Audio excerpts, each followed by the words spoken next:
AI untuk hadirnya. Selamat pagi Bapak dan Ibu semua.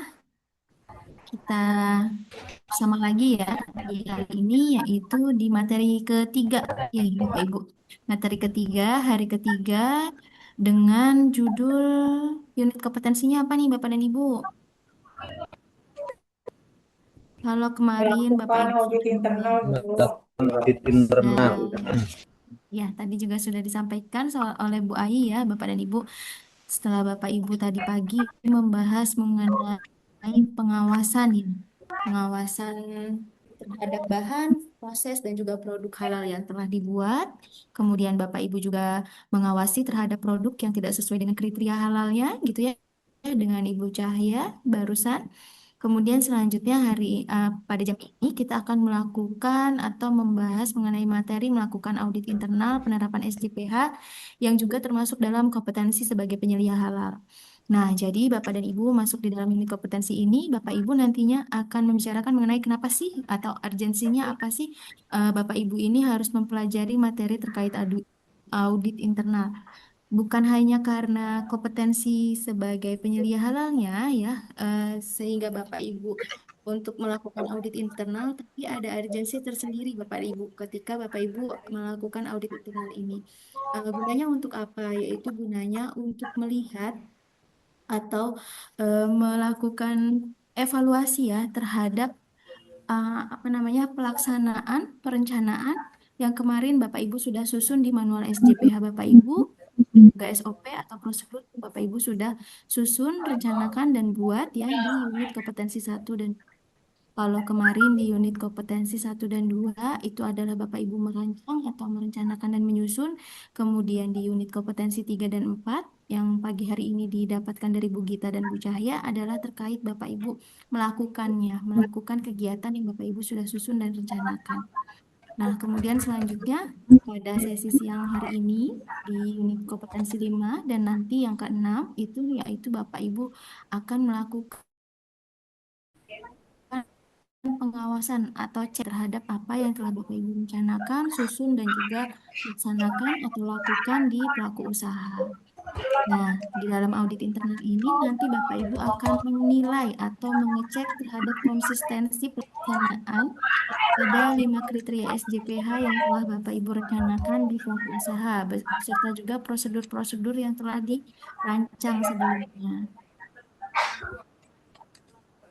Apa namanya materi ini juga masih sama ya Bapak Ibu rujukannya disusunnya dari SKKNI 21 tahun 2022 yaitu terkait kompetensi penyelia halal. Nah, tujuan dari diberikan ya materi ini nantinya Ibu Bapak menambah pengetahuan, keterampilan juga sikap kerja dalam melakukan perencanaan audit internal, melakukan kaji ulang dan juga audit internal serta pelaksanaannya.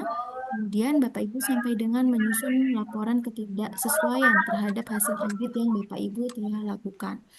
Nah, di mana ketika Bapak Ibu melakukan perencanaan ini, baik terhadap audit internal dan juga keuangannya, setelah Bapak Ibu lakukan audit internal kan berarti ada temuan nih, apakah dari yang susun itu sudah sesuai dengan implementasinya nih di pelaku usaha.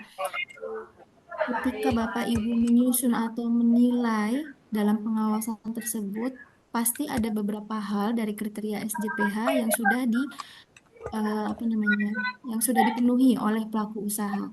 Tapi mungkin ada beberapa kriteria SJPH yang belum dapat dipenuhi oleh pelaku usaha. Nah, untuk kriteria yang belum dapat dipenuhi oleh pelaku usaha ini, Bapak Ibu nanti bisa kaji di dalam kaji ulang manajemen, di mana nanti Bapak Ibu bisa memberikan saran ataupun masukan, rekomendasi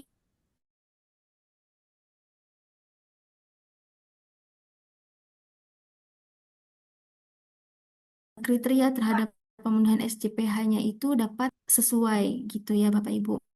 Kemudian pada saat Bapak Ibu melakukan audit internal dan kaji ulang ini juga pastikan bahwa Bapak Ibu itu sudah mengetahui dulu terkait apa sih poin-poin yang akan dinilai terhadap audit ini ya, audit kriteria halalnya.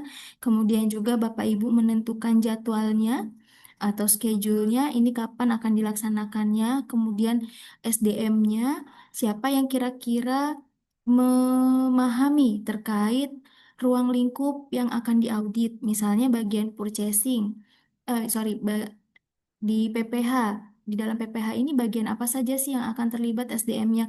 Oh, berarti mungkin eh, koordinator dari purchasing-nya, atau koordinator procurement-nya, atau koordinator dari pembelian bahan atau akuntannya gitu ya. Kemudian eh, koordinator dari produksi, kemudian koordinator dari mungkin kalau ada outlet, kemudian koordinator dari misalnya Bapak Ibu ada penyajian berarti dari pramusajinya gitu ya. Kemudian kalau misalkan di industri mungkin ada bagian dari packagingnya atau di penyimpanan gitu.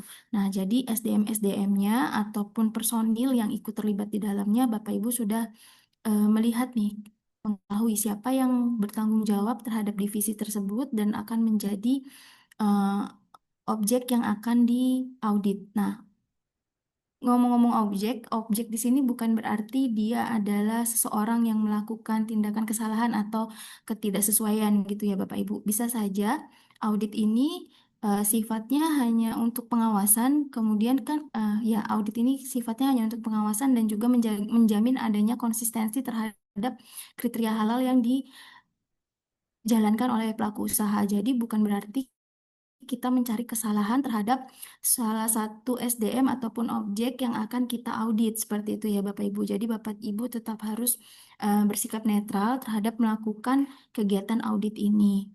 Kemudian juga Bapak Ibu tentukan metodenya yang bisa dilakukan. Misalnya audit ini uh, sudah dischedule-kan untuk di kantor pusat ataupun di gudang apa ya, kalau catering itu ada central kitchen. Di Central Kitchen mungkin di minggu pertama, nanti di minggu keduanya akan audit di outlet gitu ya. Maka metode auditnya adalah kunjungan lapangan seperti itu Bapak Ibu. Nah, ini dalam tujuan pelatihan ini, kemudian apa sih definisi audit itu ya Bapak Ibu? Nah, ketika Bapak Ibu akan melakukan audit, Bapak Ibu harus mengetahui dulu terkait definisi dari audit itu sendiri. Audit itu adalah pemeriksaan yang sistematik, jadi dia tersusun, terencana ya. Tadi sudah ada jadwalnya, ada objek yang akan diperiksa, ada apa metode yang digunakan, kemudian juga ada bentuk form checklist yang akan disusun, yang sudah disusun dan akan dilakukan untuk menilai hasil kesesuaian dan ketidaksesuaiannya. Kemudian nanti Bapak Ibu sampai dengan bisa menyusun laporan terhadap bentuk-bentuk ketidaksesuaian dari hasil audit yang dilakukan di tempat pelaku usaha. Nah, audit sendiri ini juga dilakukannya secara independen atau mandiri. Jadi Bapak Ibu selaku penyelia halal tidak apa ya, tidak tergores dengan kepentingan lain dari pelaku usaha, tapi benar-benar melihat secara real, netral ya, terhadap kriteria SDPH yang akan dinilai ataupun disusun. Nah, pemeriksaannya secara sistematik, independen untuk mengetahui apakah aktivitas proses produk halalnya ini dilaksanakan efektif dan juga sesuai dengan perencanaan apa namanya sesuai perencanaan pada manual SJPH dan prosedur yang telah Bapak Ibu tetapkan dan susun tersebut. Selanjutnya ini SKKNI nomor 21 tahun 2022 yang kemarin ya Bapak Ibu, yang covernya saya perlihatkan. Kemudian ini penggalan dari elemen kompetensi dan juga kriteria unjuk kerjanya, di mana karena ini masih berbasis kompetensi, jadi untuk unit ini nanti akan ada tugas selanjutnya di Bapak Ibu merancang atau merencanakan audit, disusun dengan prosedur, kemudian ada daftar pertanyaan audit internalnya yang nanti kita akan perkenalkan ya Bapak Ibu kalau di halal itu dengan checklist audit yang seperti apa atau poin-poin yang dinilainya itu apa. Nanti kita akan coba bahas dan juga perlihatkan. Kemudian ada bukti-bukti penerapan SJPH-nya diperiksa sesuai dengan persyaratan standar. Nah, persyaratan standar yang dimaksud di sini apa nih, Bapak Ibu?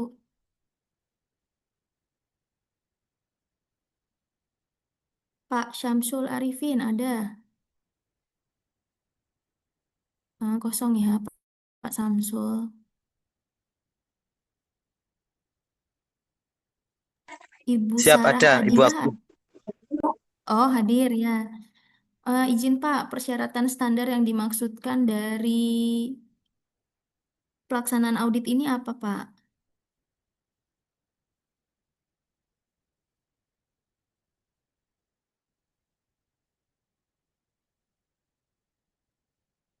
Ini Pak, ada bukti penerapan SJPH diperiksa sesuai dengan persyaratan standar. Standar acuan untuk audit halal atau sertifikasi halal ini mengacu pada regulasi regulasi JPH ya, Bapak dan Ibu ya. Kemudian turun menjadi Kepkaban. Jadi persyaratan standarnya kita mengacu pada Kepkaban 20 tahun 2023 yaitu terkait perubahan SJPH. Gitu ya Bapak Ibu. Jadi kalau dibilang persyaratan standar berarti mengacunya pada Kepkaban 20 tahun 2023.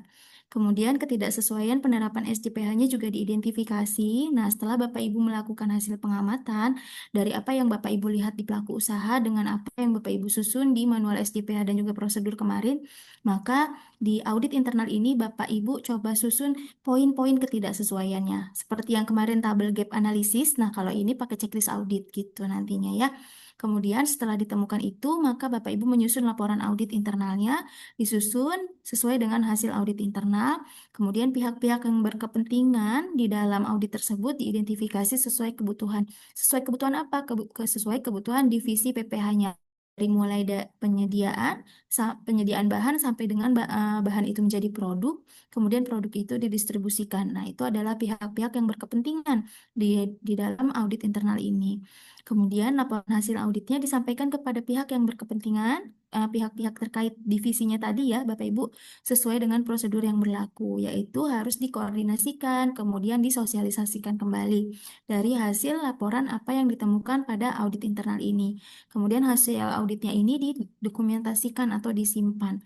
Jadi ketika ada pengawas eksternal yaitu BPJPH misalnya ya bagian surveillance-nya melakukan sidak atau pengawasan di tempat Bapak Ibu sebagai penyelianya di pelaku usaha itu. Jadi Bapak Ibu sudah memiliki rekaman-rekaman terhadap implementasi kriteria SJPH ini.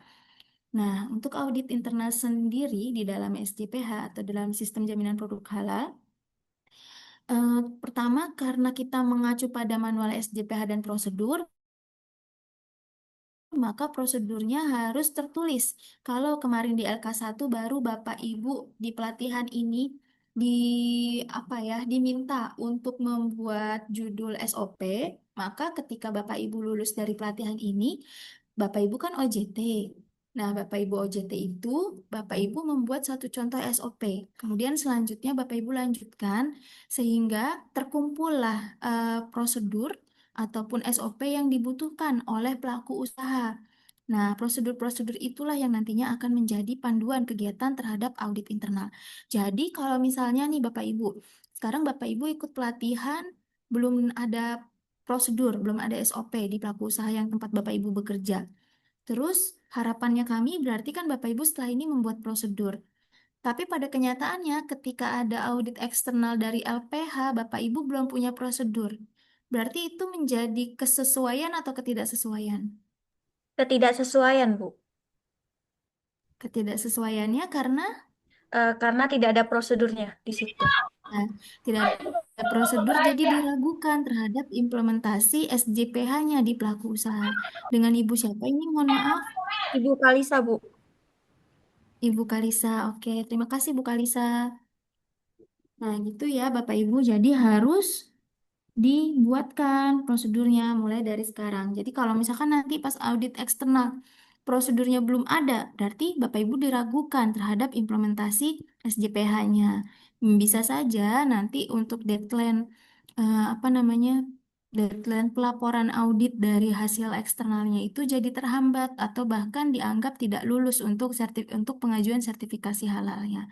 Karena nanti di dalam pengajuan halal ini juga ada masa ininya Bapak Ibu, SLA-nya. Nah, dari SLA inilah yang menentukan apakah poin-poin kesesuaiannya sudah dipenuhi atau belum. Kalau belum berarti Bapak Ibu harus memenuhi itu dulu gitu ya. Kalau belum ya berarti masih dianggap gagal atau belum lulus. Kalau dari tenggat waktu SLA itu tidak bisa dipenuhi, maka pendaftaran itu bisa berakhir atau gagal di situ dan tidak kembali uang Bapak Ibu.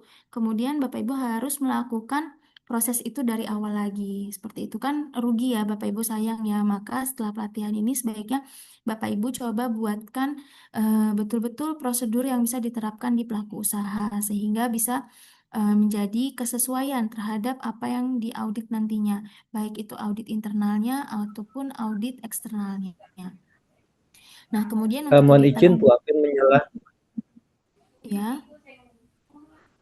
Mohon izin Bu, terkait dengan SOP tadi, kita kan apa itu dari SOP ini apakah bisa dari pihak internal seperti misal kata kita penyelia di satu perusahaan lain. Bukankah mm, SOP itu sebenarnya kewajiban dari perusahaan yang akan kita jadikan yang meminta kita menjadi penyelianya, Bu, bukan kewajiban kita. betul. Biasanya pelaku usaha itu sudah memiliki apa namanya prosedur internal di tempat mereka masing-masing gitu ya Pak. Tapi ada beberapa pelaku usaha yang misalnya UMKM, ini tuh mereka benar-benar polos, belum punya prosedur internal. Nah, disitulah peran penting Bapak Ibu sebagai penyelia halal untuk membantu membuatkan prosedur sederhana saja. Tidak mungkin kalau prosedur itu atau SOP itu terlalu berat, bisa dengan instruksi kerja. Jadi langsung poin-poin apa yang harus mereka lakukan terhadap pengawasan dan pelaksanaan kriteria halal atau kriteria SJPH di pelaku usaha itu. Kalau Bapak Ibu yang saat ini sudah bekerja di perusahaan, kemudian perusahaannya sudah punya prosedur internal, coba dicek apakah kriteria halalnya sudah masuk di dalam itu. Misalnya pada bagian pengadaan bahan. Apakah untuk bagian purchasing ataupun bagian procurement dan akuntannya, di situ sudah dijelaskan bahwa dia harus mencari, selain mencari harga, dan juga mencari kuantitas yang dibutuhkan atau mungkin waktu, ya waktu pengiriman yang kira-kira supplier atau vendor ini bisa penuhi. Mulai saat ini berarti harus mencari vendor atau supplier juga yang bisa memenuhi terkait kriteria halalnya. Yaitu apa? Yaitu lampiran dari bahan dengan eh, lampiran sertifikat halal dari bahan yang Bapak Ibu gunakan gitu. Bagaimana Pak Samsul dan Bapak Ibu semua? Yes, yes, ya Bu. Karena pemahaman kami selaku penyelia kalau kita dibebani juga harus membuatkan SOP kan terkadang ngapunten sebenarnya kan di luar daripada tupoksi kami. Kalau kita juga dibebankan untuk membuatkan SOP dari pelaku usaha. Kalau di luar tupoksi sih sebetulnya sebagai penyelia karena itu masuk di unit kompetensi kemarin di UK 1 dan UK 2 itu sebetulnya masih dalam satu lingkup Pak. Tapi terkadang ada pelaku usaha ini yang merekrut penyelia halal tapi bukan staf apa ya, bukan staf tetap gitu ya di pelaku usaha ini. Mungkin dikontrak gitu. Jadi penyelia halal ini dikontrak untuk bekerja di pelaku usaha tersebut dan mungkin belum bisa masuk ke internal mereka. Nah, dicoba nanti untuk bisa mengkoordinasikan terkait hal itu gitu Pak Samsul. Siap, Baik, Bu. selanjutnya. Kemudian untuk kegiatan audit internal ini dilakukan terjadwal minimal 1 tahun 1 kali dilakukannya sesuai dengan kriteria dari pemantauan dan evaluasi kriteria 5 SJPH ya Bapak dan Ibu itu ada peraturannya di dalam Kepkaban 20-nya itu. Kemudian pelaksanaannya dapat diintegrasikan dengan audit sistem lain baik dari area, jadwal dan juga tim yang terlibatnya bisa disesuaikan. Mohon izin Pak Mahsus sebentar ya. Kemudian audit internal harus independen. Jadi Bapak Ibu sebagai penyelia halal, kalau memang menemukan misalnya bahan bakunya belum bersertifikat halal nih, eh, ya sudah berarti bagaimana kriterianya? Oh, berarti misalnya bahan baku itu harus di hold dulu, kemudian dilakukan retur kepada vendor ataupun suppliernya. Kemudian selanjutnya Bapak Ibu coba melihat lagi, menelisik lagi prosedurnya. Apakah sudah ditetapkan terkait retur atau peraturan retur kepada vendor gitu ya. Nah itu nanti Bapak Ibu coba bantu koordinasi kepada manajemen dan juga bagian pengadaan gitu. Kemudian ruang lingkup harus sesuai dengan lingkup penerapan SJPH. Misalnya Bapak Ibu ini ada yang penyelia halal dari kemarin tuh dari distribusi ya. Nah, distribusi itu misalnya punya gudang. Gudangnya itu memang dia tidak disewakan. Jadi dia memang rantai yang sama dalam jasa distribusi ini. Maka si gudangnya ini adanya alamatnya di Cakung. Kemudian kantor pusatnya adanya di Sudirman. Nah, kemudian untuk parkirannya dia ada di Bekasi Barat. Berarti ketiga alamat ini masuk ke dalam ruang lingkup penerapan SJPH-nya. Jadi harus dituliskan di dalam manual SJPH jasa distribusi ini. Gitu ya. Mana kantor pusat yang di Sudirman alamatnya ditulis. Kemudian gudangnya yang di Cakung ditulis. Kemudian alamat yang menjadi apa transit sementara di Bekasi Barat berarti ditulis juga seperti itu ya. Nah, kemudian misalnya juga Bapak Ibu ada di restoran atau kafe, kemarin ada yang dari kafe ya. Nah, maka kantor pusatnya kalau memang ada salah satu kitchennya itu sebagai kantor pusatnya juga dan juga central kitchen, maka itu menjadi alamat kantor pusat dan juga central kitchen. Kemudian untuk alamat outletnya ternyata dia memiliki dua cabang kafe. Berarti dua cabang kafe ini juga masuk ke dalam ruang lingkupnya, ruang lingkup SJPH tersebut. Jadi harus dituliskan di dalam manual SJPH-nya. Seperti itu ya Bapak Ibu contohnya. Kemudian hasilnya dilaporkan sesuai dengan ketentuan BPJPH di SIHAL. Ya, silakan Pak Mahsus. Baik, Bu Apin. Eh, Maaf, saya hanya merefresh saja. Wah, khawatirnya saya kemarin ada yang terskip. Jadi kemarin kan kita menunjuk orang yang dipercaya di usaha itu ya. Misalkan kita dari auditor eksternal atau penyelia dari eksternal. Nah, misalnya ini kayak SPPG kan sudah punya penyelia internal, tapi dia hanya formalitas. Formalitas saja maksudnya begini. Dia karyawan yang dicarikan sertifikasi penyelianya saja. Jadi ikut gitu ya, ikut pelatihan tapi hanya formalitas sehingga dia punya sertifikasi, tapi pada pelaksanaannya tidak begitu maksimal begitu saja, Ge. Apakah nanti ketika kita audit internal itu kita bisa kolaborasi atau memakai nama yang audit internal atau penilaian internal itu tadi? Itu yang pertama. Terus yang kedua, untuk SOP Bu ya, kami menemui beberapa pelaku usaha itu yang memang sudah punya SOP, tapi tidak sesuai begitu ya, tidak ada beberapa titik yang perlu kita revisi. Berarti nanti sebelum audit internal kita diperbolehkan ya Bu ya untuk merevisi SOP yang sudah ada, tentunya dengan izinnya dari owner atau bagaimana. Itu aja sih Bu, dua hal itu. Mohon responnya. Terima kasih. Baik, terima kasih banyak Pak Mahsus untuk diskusinya. Ya, kalau untuk misalnya case dari SPPG itu ya banyak ya Bapak dan Ibu.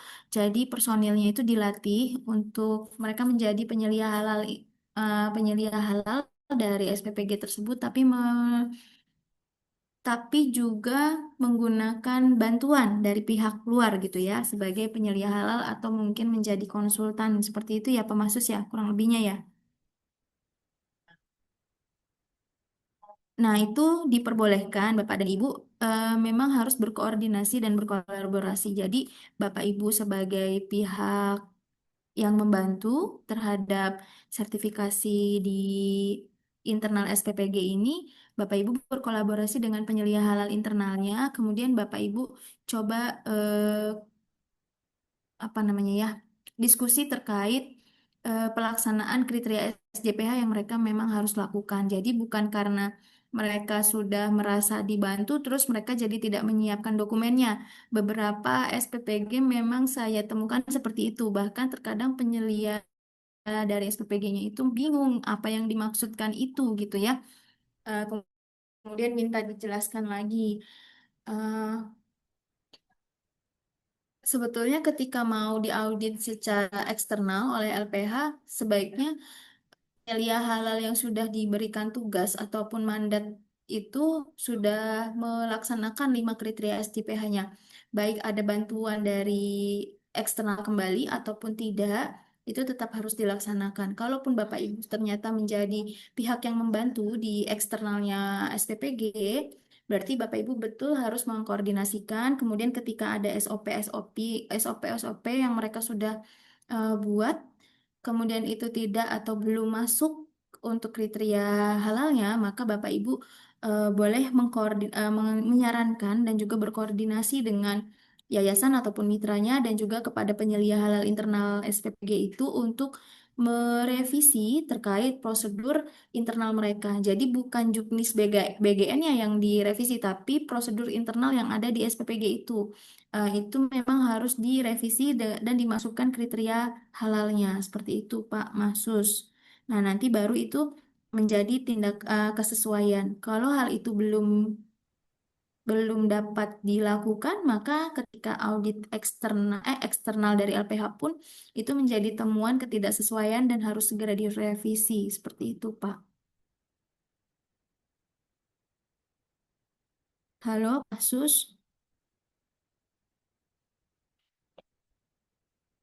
Iya Bu, iya. Terima kasih. Bisa Oke, diterima? cukup jelas kok. Baik, terima kasih, Pak. Bapak Mirza, satu saja pertanyaan, Pak. Silahkan, Pak. Ya, terima kasih Bu Akvin. Mengenai audit internal ini Bu ya, ini kan untuk ruang lingkupnya kan kantor pusat, pabriknya, kemudian cabang yang tersedia sampai outlet kayak gitu Bu ya.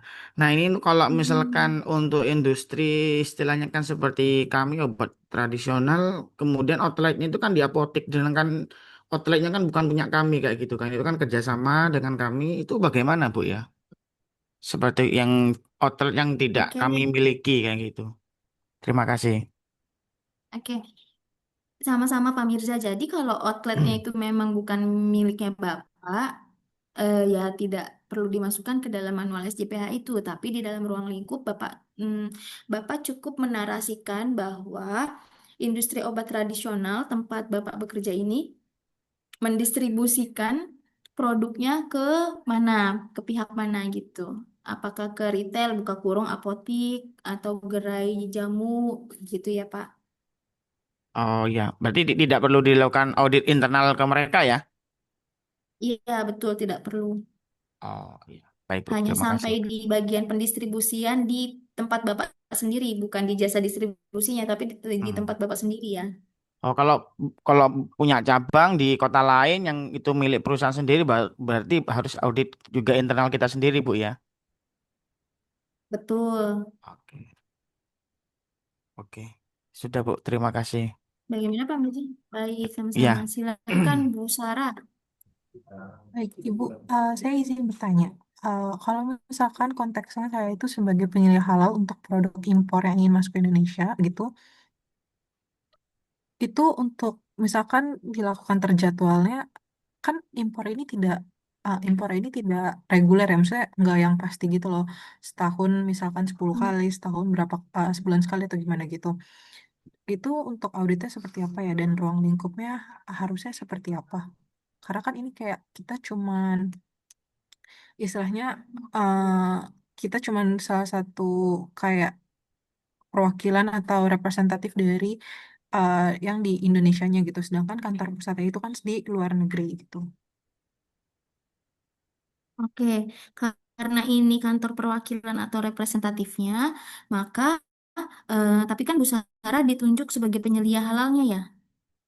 Berarti Bu Sarah lah yang akan melakukan audit internal terhadap si produsen yang di luar itu setiap 1 tahun 1 kali. Nah, untuk penjadwalannya atau schedule-nya bisa dikoordinasikan dengan pihak dari produsennya dan juga kantor ibu.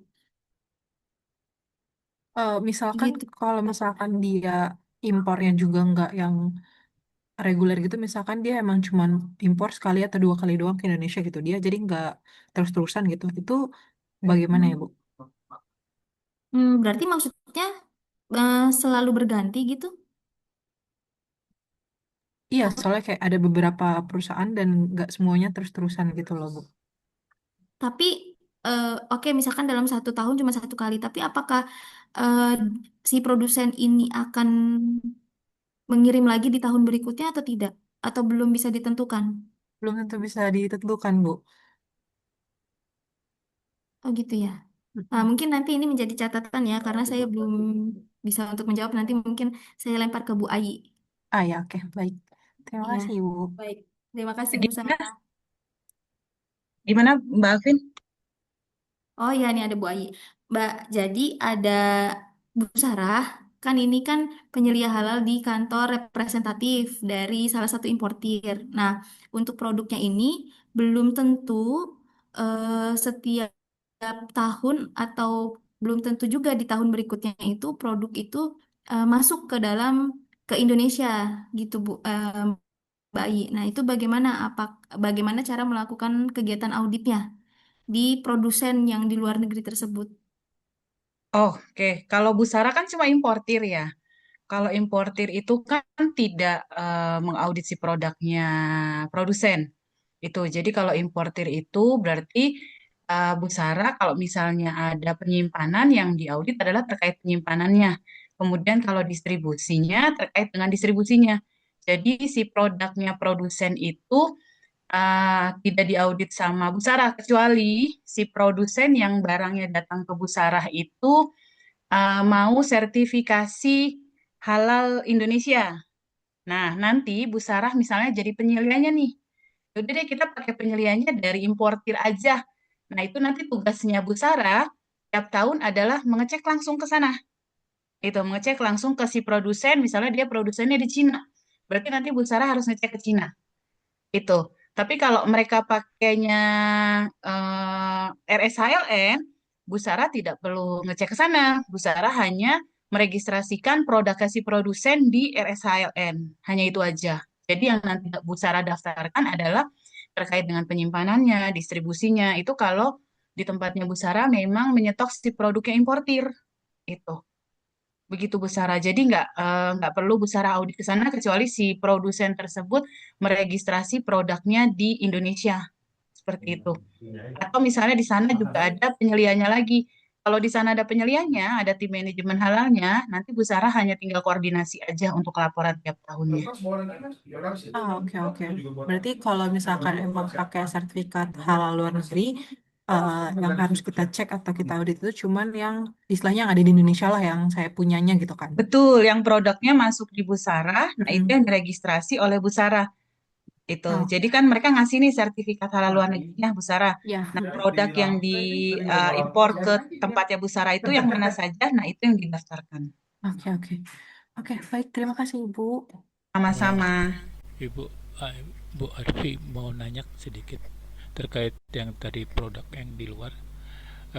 Kalau di luar itu kan umpamanya di pabrik itu tidak ada yang muslim, sehingga kan tidak ada penilaian halal yang bisa diikut sertakan. Apakah bisa ada PIC yang bisa bertanggung jawab terhadap ada perubahan atau apa di dalam produksinya, sehingga dia menjadi wakil kita untuk memantau itu, apakah bisa Bu ya? Berarti untuk penunjukan penanggung jawabnya ya Pak ya. Iya, maksudnya gitu. Hmm, itu boleh Pak, karena kan di sana tidak ada ya. Bu Ayi, betul begitu? Iya, jadi gini Pak, kalau di luar negeri itu dia isinya non-muslim Pak. Kalau non-muslim itu mereka hanya bisa jadi TMH.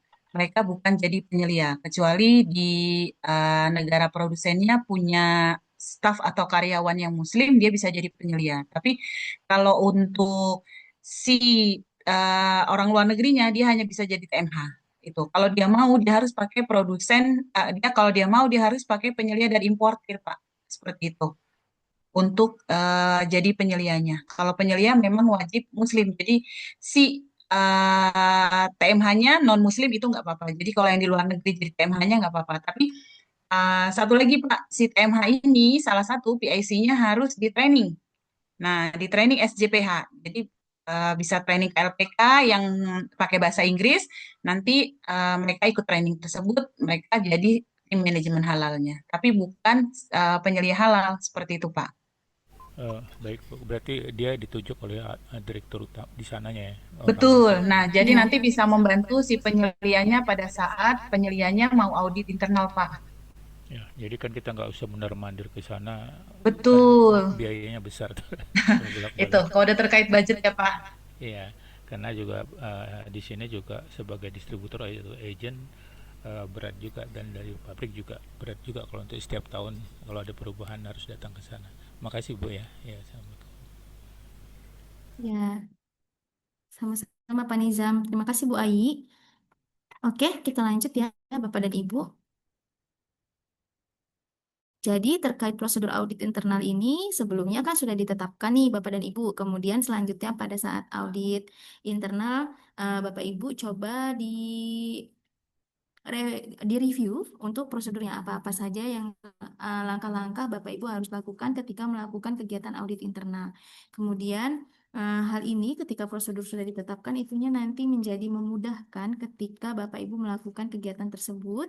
Kemudian juga memastikan kompetensi dari auditor yang melakukan audit internal tersebut. Nah, kalau di dalam audit ini Bapak dan Ibu ada istilahnya auditor dan juga auditinya, di mana auditor ini adalah orang yang melaksanakan pemeriksaan, kemudian auditia itu adalah orang yang dilakukan pemeriksaan atau menjadi salah satu objek yang diperiksanya, itu namanya auditi gitu ya Bapak dan Ibu. Nah, kemudian pastikan ketika auditor ini akan melakukan pemeriksaan, misalnya di bagian purchasing, berarti auditor ini selain dari kriteria halal, dari pengetahuan kriteria halalnya dia juga mengetahui terkait bagaimana sistem terhadap purchasing yang terjadi atau yang berlangsung di bagian purchasing di pelaku usaha ini. Kemudian nanti auditinya adalah PIC atau penanggung jawab dari purchasing tersebut, misalnya seperti itu. Jadi Bapak Ibu di sini sebagai penyelia halalnya boleh bisa menjadi auditor internal gitu ya, internal dari perusahaan untuk mengaudit divisi-divisi terkait, tapi tidak bisa mengaudit divisi Bapak Ibu sendiri. Nah, Bapak Ibu berarti kalau misalnya Bapak Ibu ada di divisi pengolahan, berarti Bapak Ibu harus menunjuk apa namanya? Bapak Ibu harus menunjuk personil lain menjadi auditornya untuk mengaudit divisi Bapak Ibu, yaitu produksi. Seperti itu ya Bapak Ibu ya. Kemudian memilih dan mengidentifikasi tim audit internalnya yang sesuai dengan kebutuhan.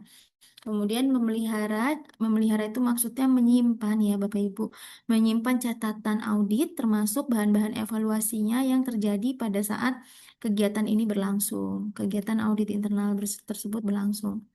Nah, tujuan dari audit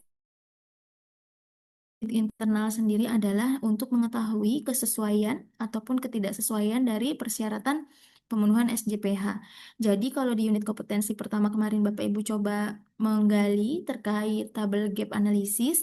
Nah, di audit internal ini nanti Bapak Ibu menggunakan checklist audit itu bisa di-combine antara gap analisisnya, tabel gap analisis dengan checklist auditnya.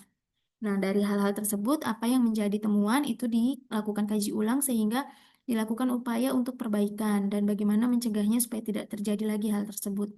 Misalnya temuan terhadap eh, yang gampang dulu ya, kriteria pertama terkait sosialisasi kriteria halal. Apakah sosialisasi kriteria halal ini sudah dilakukan, kebijakan halal ini sudah dilakukan oleh manajemen dan juga pimpinan puncak kepada personil terkait. Nah, kalau belum berarti itu menjadi temuan. Lalu bagaimana caranya supaya ada kesesuaian? Yaitu berarti Bapak Ibu langsung merekomendasikan dan juga melakukan penjadwalan kapan kira-kira manajemen dan juga personil ini bisa dilakukan kegiatan sosialisasi. Bapak Ibu koordinasikan terkait schedule tersebut. Kemudian selanjutnya menentukan efektivitas penerapan SJPH. Nah, nanti ketika Bapak Ibu sudah menyusun prosedur manual dan juga Bapak Ibu sudah mencoba mensimulasikannya, di situ Bapak Ibu bisa melihat efektivitas dari penerapan kriteria halal yang sudah Bapak Ibu lakukan. Misalnya Bapak Ibu memberikan prosedurnya itu contohnya di SPPG ya Bapak Ibu. Penerapan SJPH-nya pembelian bahan itu dibeli langsung kepada UMK setempat. Nah, ada ketidaksesuaian. Ternyata si yayasan ini maunya SPPG-nya itu mengadakan bahan atau membeli bahan pengadaannya melalui koperasi.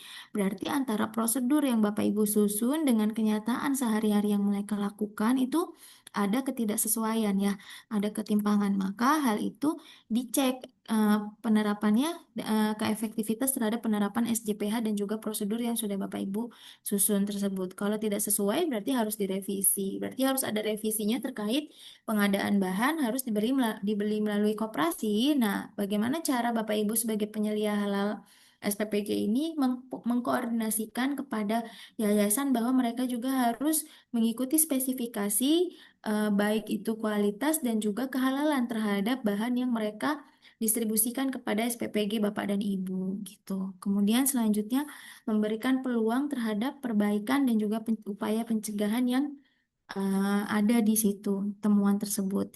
Nah, selanjutnya untuk memenuhi persyaratan 5 kriteria SJPH-nya. Kemudian mendaftarkan kepada sistem BPJPH. Selanjutnya, untuk verifikasi audit internal, pelaku usaha yang reguler ini memiliki kewajiban terhadap verifikasi kriteria SJPH, 5 kriteria yang kemarin sudah disebutkan ya Bapak dan Ibu, komitmen tanggung jawab, bahan, PPH, produk, dan juga pemantauan dan evaluasi. Tapi kalau kita berbicara dengan self declare itu sedikit lebih sederhana. Kriteria yang harus diverifikasi adalah kriteria bahan, proses produk halal, dan juga produk. Nah, kalau di pelatihan ini kita mengutamakan pelaku usaha yang skema reguler ya Bapak dan Ibu, karena berbasis dengan kompetensi penyelia halalnya. Di sini peran Bapak dan Ibu selaku penyelia halal dalam kegiatan audit internal, Bapak Ibu bisa menjadi ketua ataupun anggota yang telah tadi saya coba contohkan, dan juga tadi misalnya kalau dari diskusinya Pak Nizam, Bu Ayi, dan saya ini berarti tadi apa namanya ketua tim internal auditnya itu memang harus penyelia halal ataupun orang yang sudah dilatih ya Bapak Ibu, orang yang sudah dilatih terkait SJPH ini. Kemudian untuk anggota tim internalnya itu boleh siapa saja yang Bapak Ibu latih secara internal, kemudian dia ditunjuk ya oleh manajemen atau direkturnya langsung untuk melakukan pengawasan seperti itu. Dan itu eh, bukan berarti anggota tim internal itu harus penyelia halal, tidak. Ketuanya saja ya. Kemudian selanjutnya pemilihan tim audit internal disesuaikan dengan pengetahuannya terhadap area atau proses yang dilakukan. Kemudian ruang lingkupnya disesuaikan dengan luas area dan fungsi yang ingin diaudit. Kemudian ada kecakapan audit, mengerti mengenai teknik audit, seperti apa metodenya yang akan digunakan, kemudian penjadwalan schedule-nya, kemudian poin-poin yang akan dilakukan audit terhadap pemantauan kriteria SJPH-nya. Kemudian memiliki karakteristik yang sesuai, yaitu yang tadi ya, independen ya, kemudian juga sistematik, telah terancang dan terprogram atau tersusun. Nah, ini adalah siklus dari kegiatan audit internal. Nah, itu ya Bapak Ibu, di mana ada plan, do, check, dan action, atau biasa disingkat dengan PDCA. PDCA ini juga tadi kalau di kriteria halal menyangkut unit kompetensi 1 ada di plan, unit kompetensi 1 dan 2 ada di plan, kemudian do-nya ada di unit kompetensi 3 dan 4, check-nya itu ada di unit kompetensi 5 dan 6, kemudian action-nya itu ada di dalam kesehariannya ya, siklusnya ini. Nah, kemudian pada saat Bapak Ibu melakukan suatu prosedur, nah itu prosedurnya kan sudah dilakukan pemrograman atau pengidentifikasian terhadap apa yang akan dilakukan. Kemudian Bapak Ibu melakukannya itu juga dengan persiapan. Kemudian nanti ketika Bapak Ibu mau melakukan audit, pastikan persiapannya ini sudah sesuai dulu, sudah benar-benar matang ya. Kapan akan dilakukan, siapa personilnya, di mana tempatnya, gitu ya. Siapa saja yang harus hadir atau mengikuti audit tersebut, baru melaksanakan auditnya. Nah, setelah audit ini berlangsung, maka ada laporannya, di mana nanti laporan audit ini mampu untuk menganalisis apakah program itu sudah berjalan sesuai atau tidak sesuai, seperti itu ya. Kemudian tapi pada saat Bapak Ibu menyusun laporan audit ini ada tindakan corrective actionnya dan juga di follow up kepada bagian terkait. Misalnya ada temuan bahan yang tidak sesuai, berarti Bapak Ibu bisa mengkonfirmasikannya kepada bagian pengadaan, kemudian bagian gudang, kemudian bagian produksi yang menggunakan bahan tersebut. Apakah sudah sempat bahan yang tidak sesuai kriteria halal itu diproduksi, seperti itu misalnya ya. Kemudian di follow up ke bagian-bagian itu dan Bapak Ibu lakukan reportnya. Nah, ini untuk persiapan auditnya Bapak dan Ibu, di mana Bapak Ibu harus melihat dulu nih kesiapan dari sumber daya SDM-nya, sumber daya manusianya, apakah memenuhi, ada auditornya yang mengetahui terkait kriteria halal dan juga misalnya bagian purchasing atau eh, kriteria halal yang juga dia bagian gudang, bagaimana bagian warehouse ini bekerja dan memenuhi standar terhadap kehalalannya. Kemudian, kalau SDM-nya sudah ada, berarti apakah si SDM-nya ini, auditornya ini sudah mengetahui terkait tugas dan tanggung jawab beliau selaku auditor dan juga selaku koordinator atau PIC dari bagian yang mereka akan audit tersebut. Kemudian lanjut, Bapak Ibu tentukan jadwalnya, rencanakan kegiatannya, baik itu hari tanggal dan juga tempatnya ya Bapak dan Ibu. Nah, selanjutnya pembuatan checklist audit internalnya. Kalau untuk di dalam kriteria halal ini, Bapak Ibu sebetulnya sudah ada nih panduan checklist auditnya. Nanti Bapak Ibu tinggal review apakah dari poin-poin yang sudah dituliskan itu sesuai dengan lingkup Bapak dan Ibu. Kalau belum sesuai, berarti Bapak Ibu bisa tentukan atau bisa buat poin tersendiri terhadap checklist auditnya yang sesuai dengan lingkup Bapak Ibu. Nah, setelah checklist audit ini selesai atau sesuai, Bapak Ibu review, maka Bapak Ibu lakukan audit internalnya. Pada saat melakukan kesiapan audit, Bapak Ibu tentukan dulu nih tujuan dari audit itu dilakukan apa.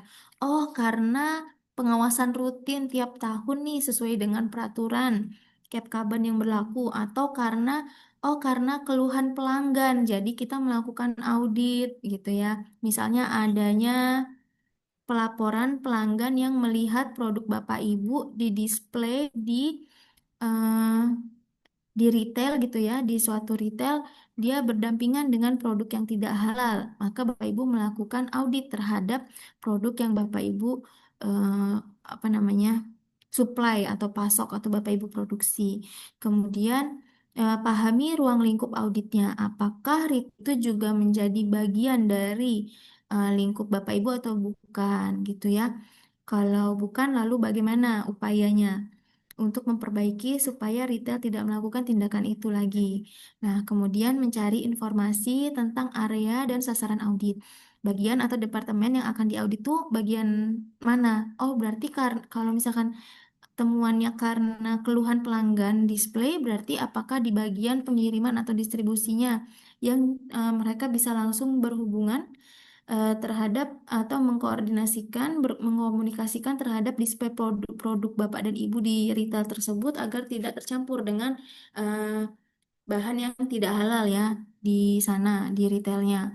Atau misalnya ada temuan terkait keluhan pelanggan yang pelanggannya ini iseng eh, melakukan hasil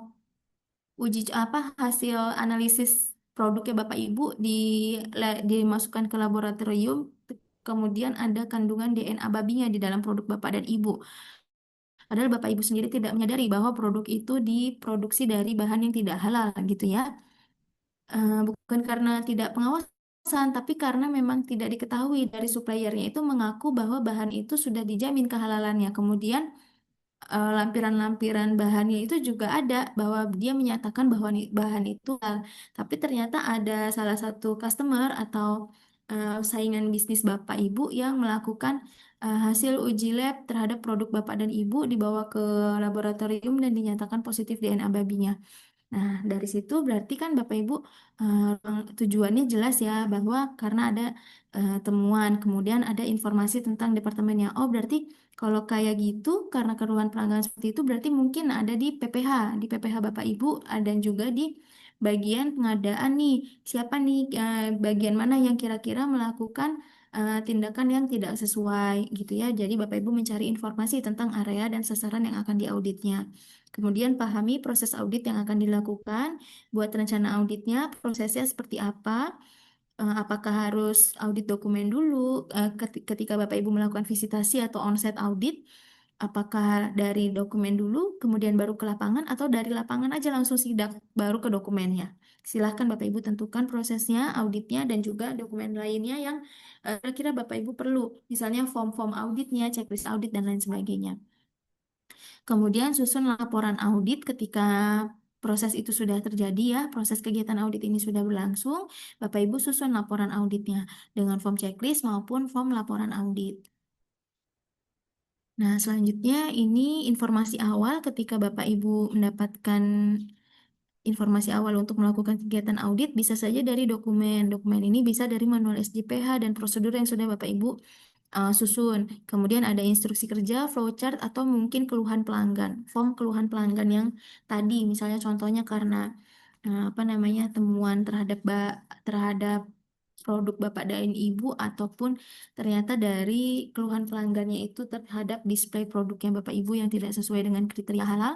Nah, itu dokumentasi terkait pelaporan tersebut atau form laporan tersebut Bapak Ibu bawa. Kemudian diskusikan dengan manajemen atau departemen terkait, lakukan observasi. Kemudian mana nih yang kira-kira perlu diperbaiki dan juga diberikan rekomendasi atau saran masukan sehingga poin ketidaksesuaian itu menjadi selesai atau sesuai. Nah, lakukan audit sebelumnya. Kemudian ini tugas dan tanggung jawab dari tim audit internal atau tim manajemennya ya. TMH-nya melakukan ini Bapak Ibu, tanggung jawab ketua timnya yaitu menentukan program audit internalnya, kemudian mengidentifikasi kebutuhan sumber dayanya yang ada, kemudian melakukan audit internal, kemudian membuat kesimpulan audit dan juga membuat laporan audit ke manajemen. Untuk tugas tanggung jawab anggota itu menyiapkan perencanaan audit internal, melakukan audit, menentukan kesimpulan audit, membuat laporan dan melakukan verifikasi tindakan perbaikan ataupun pencegahan pada auditi atau objek yang dilakukan pemeriksaan. Selanjutnya ini adalah jadwal perencanaan audit, itu mencakup dari tujuan, sasaran, ruang lingkup, sumber daya, dan juga jadwal audit internal. Manfaatnya untuk apa Bapak Ibu melakukan perencanaan ini? Yaitu Bapak Ibu bisa memastikan dulu area yang akan terlibat terhadap aktivitas audit internal yang berlangsung. Kemudian mencapai tujuan auditnya. Jangan sampai Bapak Ibu melakukan kegiatan audit tapi tidak tahu apa tujuannya gitu ya.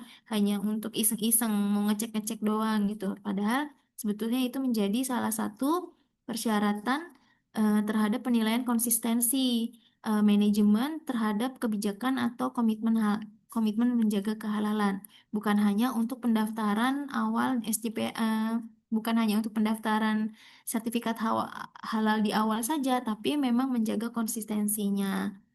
Kemudian pastikan semua lingkup auditnya sudah tercakup dan juga informasinya tersampaikan kepada auditi sehingga auditi pun bisa menyampaikan informasi yang real apa adanya kepada auditornya. Kemudian sebagai panduan auditor dalam melakukan audit dan penentuan metode audit.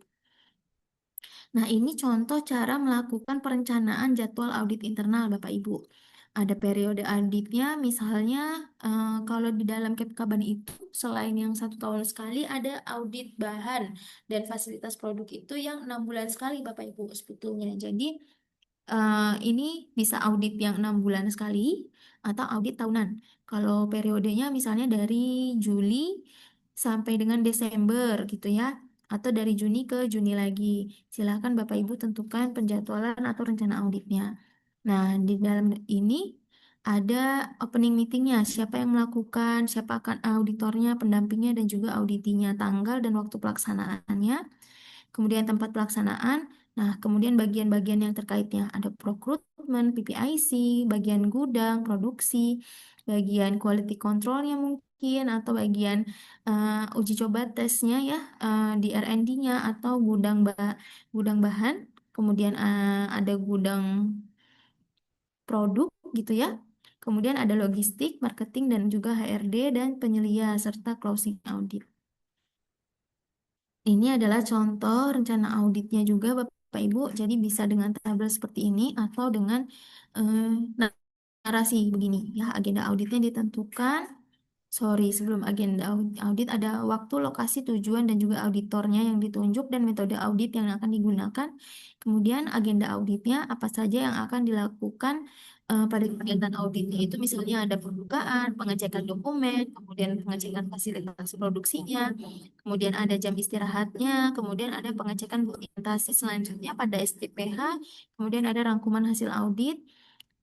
Nah, di dalam rangkuman hasil audit ini sebetulnya di closing audit ada auditi itu bisa memberikan memberikan tanggapan ataupun banding atau kesanggupan dari auditi terhadap apa yang ditemukan, gitu ya. Selanjutnya, di dalam pembuatan checklist audit ini ada fungsi dari checklist audit itu sendiri, Bapak dan Ibu. Fungsi dari checklist audit ini sebagai pedoman dan juga alat bantu mengingat dan memperlancar proses audit. Kemudian menjadi catatan mengenai cakupan audit. Nah, isi dari checklist audit ini bisa pertanyaan untuk memahami proses, tahapannya, kemudian menjadi kontrol juga terhadap proses yang dilakukan, dan metode verifikasi sesuai dengan efektivitas yang ditentukan. Ini adalah contoh format checklist auditnya. Nanti kita akan lihat bersama-sama ya, Bapak dan Ibu. Ini ada tanggal auditnya kapan, auditor dan juga auditinya. Kemudian ada kriterianya, poin-poin kriteria pengawasannya. Kemudian ada kolom jawabannya ya, tidak ataupun tidak relevan. Kemudian ada bukti pemenuhan catatan auditnya. Di mana kalau Bapak Ibu checklist iya, berarti pelaku usahanya itu sudah melakukan itu. Misalnya nih, pelaku usaha menyediakan sumber daya manusia sarana prasarana yang mendukung. Kalau Bapak Ibu checklist iya, berarti bukti pemenuhannya apa? Telah terdapat sarana prasarana PPH yang sesuai dengan persyaratan sertifikasi halal, yaitu misalnya halal dedicated, ataupun kalaupun ada sharing facility, bagaimana proses sharing facility-nya, apakah sudah sesuai kriteria atau belum. Gitu ya. Kemudian pelaksanaan audit itu dilakukan dengan rencana agenda auditnya tadi dimulai dari opening audit, kemudian pengumpulan dan verifikasi informasi baik dari data, dokumentasi, prosedur atau tertulis ya, manual-manual itu ataupun form-form pengawasan harian dan juga bukti visitasi di lapangannya. Kemudian temuan audit dinilai apakah sudah sesuai atau tidak sesuai dari perencanaan dengan apa yang ditemukan di lapangan dan hasil wawancara serta pengamatannya. Kemudian konfirmasi tentang temuan audit dengan auditinya. Kemudian Bapak Ibu melakukan persiapan closing meeting dan lakukan closing meeting. Di dalam opening meeting, kita melakukan perkenalan dulu nih Bapak Ibu. Kemudian Bapak Ibu sampaikan tujuan dan ruang lingkup yang akan dilakukan beserta metode yang Bapak Ibu gunakan terhadap audit ini. Kemudian jelaskan pelaporannya dan tindak lanjut auditnya, konfirmasi, kemudian pengaturan lain yang diperlukan. Ini adalah pengumpulan dan verifikasi informasi di mana informasi awal Bapak Ibu bisa lihat dari cek dokumen, kemudian wawancara dan pengamatan atau observasi dari fasilitas produksi. Kemudian temuan-temuan auditnya ini dibandingkan dari standar dengan dokumen yang Bapak Ibu pegang, kemudian dengan apa yang Bapak Ibu temukan di pelaku usaha itu atau di tempat onsite Bapak Ibu melakukan visit audit internalnya. Kemudian dari bukti-bukti audit ini verifikasi di lapangan, apakah sudah sesuai atau belum. Kemudian lakukan atau buatlah resume kesimpulan dari audit yang Bapak Ibu sudah lakukan. Nah, ini disampaikan kepada manajemen dan pihak-pihak yang menjadi bagian dari audit ini, gitu ya, atau auditinya.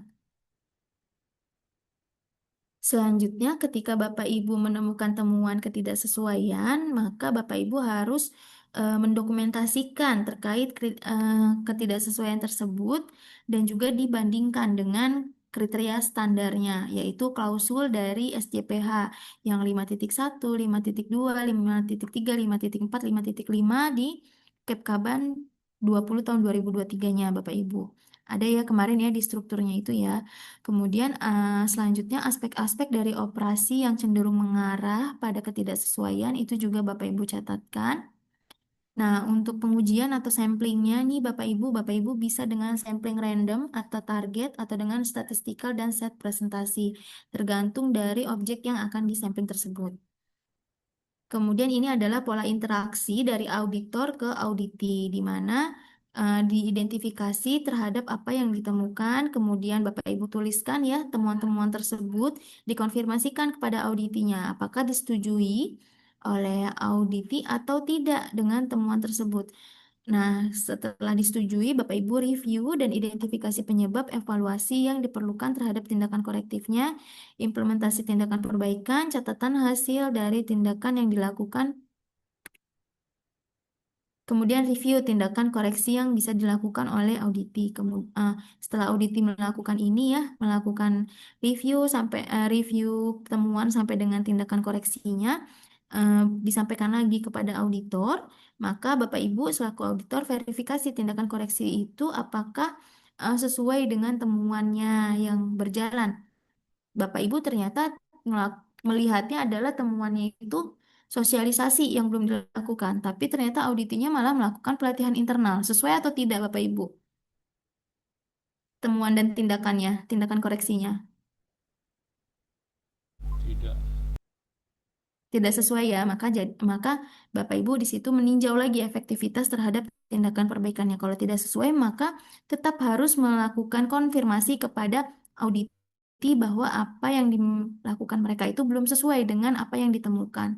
Harus melakukan sosialisasi, bukan pelatihan internal, misalnya seperti itu. Kalau sudah dilakukan, oh maksudnya itu sosialisasi apa? Sosialisasinya seperti apa? Misalnya penampilan poster, kebijakan halal. Kemudian kebijakan halalnya sudah ditandatangan oleh manajemen dan dilakukan sosialisasi kepada divisi terkaitnya. Ada daftar hadir, kemudian ada notulensi dari sosialisasi itu. Kalau itu sudah ditemukan, sudah ada pertindakan perbaikannya, maka jadi close atau sudah sesuai. Gitu ya, Bapak Ibu. Selanjutnya, dalam menyusun laporan audit, Bapak Ibu sediakan bukti yang objektif terhadap pelaksanaan prosedur auditnya. Yang tadi ya, sudah Bapak Ibu bandingkan antara teman dengan standarnya, kemudian jamin bahwa persyaratan tindakan perbaikannya itu dapat ditetapkan dan juga telah dilakukan misalnya. Kalau misalkan belum dilakukan, berarti Bapak Ibu harus menetapkan kapan kira-kira tindakan perbaikan ini bisa dilakukan. Jadi diberikan time schedule-nya. Kemudian menjamin dapat dilakukan tindak lanjutnya terhadap temuan audit. Nah, untuk teknik pencatatannya itu dengan metode PLOR Bapak Ibu, yaitu Bapak Ibu tentukan dulu nih problemnya. Oh, problemnya misalnya karena sosialisasinya belum dilakukan, makanya rekrutmennya masih membeli bahan di UMK setempat, bukan dari koperasi yayasan. Misalnya itu problemnya. Locationnya di mana? Oh, locationnya ternyata ada di bagian rekrutmen atau pembelian gitu ya, pengadaan bahan. Objeknya berarti dari apa namanya? Yang Bapak Ibu temukan, misalnya gudang bahannya atau di mana gitu ya. Kemudian eh, bukti itu adalah tempat Bapak Ibu menemukan ketidaksesuaian itu gitu. Kemudian mengapa dianggap sebagai ketidaksesuaian? Misalnya karena referensinya dari manual SJPH yang sudah Bapak Ibu susun di SOP nomor sekian atau di klausul kriteria halal 5.2 bahan dan juga 5.1-nya belum sesuai, misalnya gitu ya. Kemudian selanjutnya setelah Bapak Ibu menuliskan itu, Bapak Ibu melakukan closing meeting, di mana di sini Bapak Ibu menyampaikan dan mendiskusikan hasil dari auditnya secara detail, temuannya apa saja, yang sesuai dan tidak sesuainya, tindakan perbaikan dan pencegahannya, kapan yang bisa dilakukan, batas waktunya, kemudian kalau misalkan auditinya itu memberikan sanggah terhadap apa yang sudah Bapak Ibu temukan itu diperbolehkan sebagai informasi tambahan jika merasa hasil auditnya tidak sesuai. Atau jika memang sepakat, maka auditornya meminta persetujuan dari auditi. Biasanya pada saat melakukan audit internal ini ada berita acara Bapak Ibu. Nah, Bapak Ibu buatkan berita acaranya. Jadi di berita acara itu nanti ternot tuh apakah auditinya ini setuju atau tidak setuju terhadap hasil temuan Bapak dan Ibu. Kemudian laporan audit internalnya ini disampaikan kepada pihak-pihak terkait kegiatan PPH-nya itu. Nah, ini adalah contoh laporan audit form. Form laporan auditnya seperti ini. Kalau berita acara berbeda ya, Bapak dan Ibu. Ini laporan audit dan tindak lanjutnya, pengusulnya atau auditor internal siapa, tanggal auditnya dituju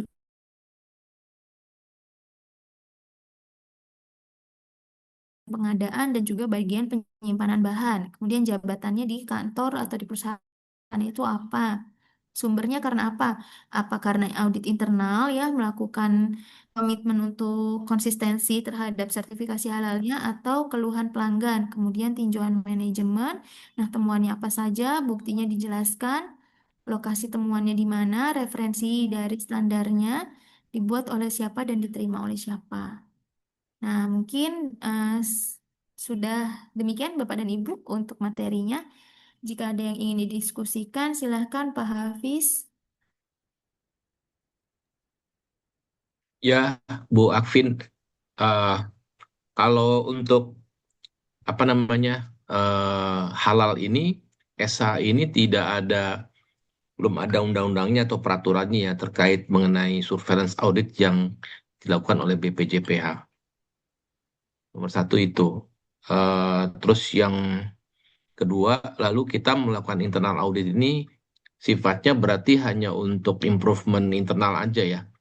Tidak ada laporan dari internal audit ini yang memang harus di-share ke pihak-pihak terkait dalam hal ini eksternal yaitu BPJPH sendiri. Jadi hanya untuk diberikan ya ke apa namanya ke apa istilahnya itu eh, proses produksi ya SPH ya Ya, produksi halal betul. Jadi itu yang kedua.